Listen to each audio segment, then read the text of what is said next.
जब श्री राम ने रावण का वध किया तब युद्ध का शोर शांत हुआ, लेकिन उसके बाद एक ऐसा सवाल उठा जो लोगों के मन में आज तक गूंजता है कि आखिर रावण का अंतिम संस्कार किसने किया।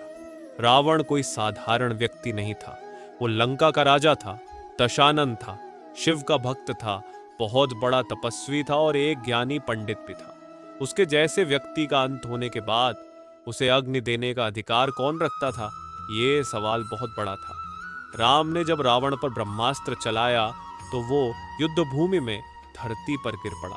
चारों तरफ सन्नाटा छा गया, सब चुप थे। यहाँ तक कि लंका की सेना भी स्तब्ध थी, क्योंकि किसी को उम्मीद नहीं थी कि रावण का अंत इस तरह होगा। लेकिन अब सवाल ये था कि उसके शरीर का क्या होगा। शास्त्रों में कहा गया है कि अगर किसी व्यक्ति का अंतिम संस्कार ना हो तो उसकी आत्मा मुक्त नहीं हो पाती, वो भटकती है। अब रावण जैसे शक्तिशाली राजा का अंतिम संस्कार कौन करे, ये संकट था। लंका में रावण का बेटा मेघनाद मारा जा चुका था।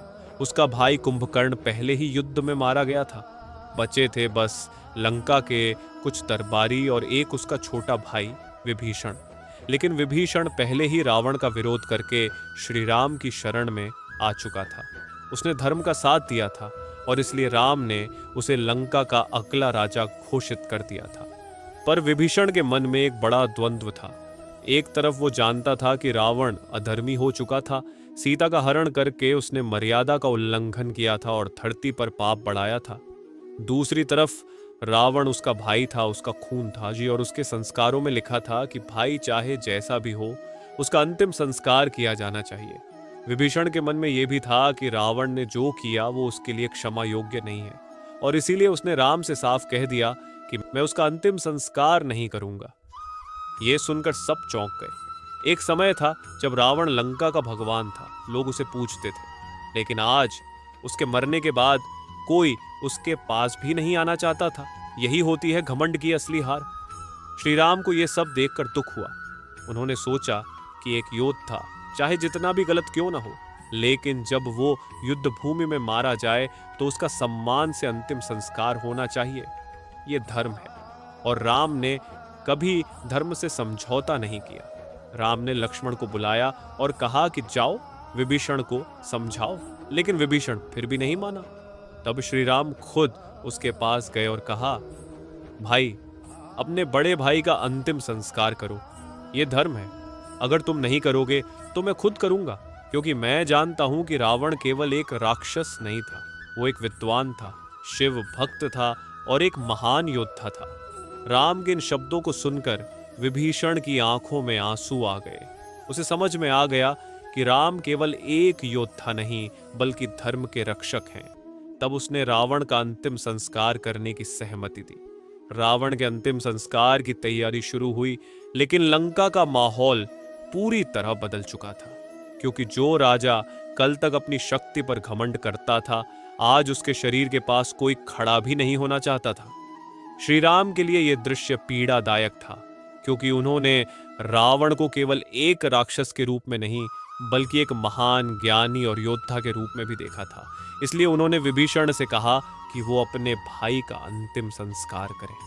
विभीषण के मन में द्वंद्व था, क्योंकि वो जानता था कि रावण ने अधर्म किया था, लेकिन ये भी सच था कि वो उसका बड़ा भाई था और उसका अंतिम संस्कार करना उसका धर्म था। राम ने उसे समझाया कि युद्ध भूमि में मारे गए योद्धा का सम्मान होना चाहिए, चाहे वो कैसा भी रहा हो, और अगर उसका अंतिम संस्कार न हो तो आत्मा को शांति नहीं मिलती है।